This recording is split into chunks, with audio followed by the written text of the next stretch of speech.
ఈ భూలోకంలో జంజం బావి నిజంగా ఒక అద్భుతం. వేల సంవత్సరాలుగా ఎప్పుడూ ఎండిపోని, దుర్వాసన రాని, ఫంగస్ కూడా పెరగని పవిత్ర నీటి బావి. ఇది అల్లాహ్ వాగ్దానానికి సజీవ నిదర్శనం.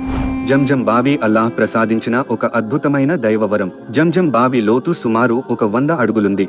బావి నుండి ప్రతి సెకనుకు 11 నుండి 18.5 లీటర్లు నీరు ప్రవహిస్తుంది.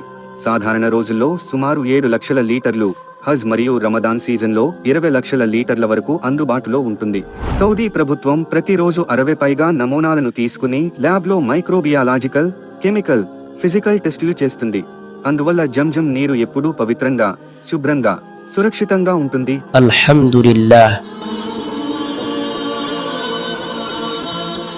ఈ జంజం జలం గొప్పతనం చూసినట్లయితే, ప్రవక్త ఇబ్రాహీం అలైహిస్సలాం మక్కా కోసం చేసిన దువా తర్వాత అల్లాహ్ అనుగ్రహించి హజ్రత్ హాజరా అలైహిస్సలాం గారు మరియు బాల ఇస్మాయిల్ ద్వారా ప్రసాదించిన తొలి బహుమతి ఈ జలం.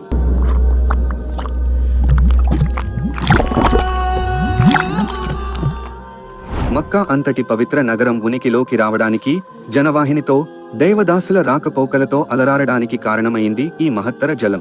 5000 సంవత్సరాలుగా లభ్యమవుతున్న అల్లాహ్ ఏకైక మహిమ ఈ జలం. రోజుకు లక్షలాది మంది ప్రజలు లీటర్లు, టన్నులు తీసుకెళ్తున్న ఈ బావి ఎప్పుడూ ఎండిపోలేదు, మళ్లీ మళ్లీ నిండుతూనే ఉంటుంది.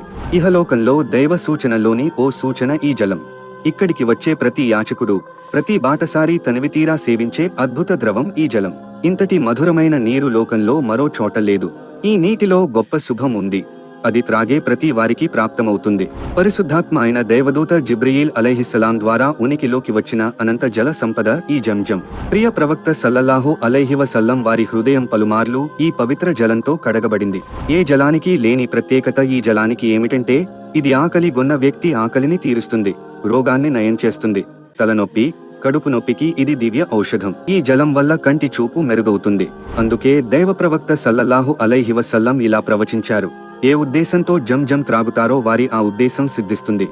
యా అల్లాహ్, పవిత్ర కాబా గృహాన్ని సందర్శించే సౌభాగ్యం, అక్కడి జంజం నీటిని తాగే అదృష్టం మాకు ప్రసాదించు. ఆమెన్. మిత్రులారా, ఈ వీడియో ఎక్కువ మందికి షేర్ చేయండి. దీని ప్రతిఫలం మీకు కూడా లభిస్తుంది.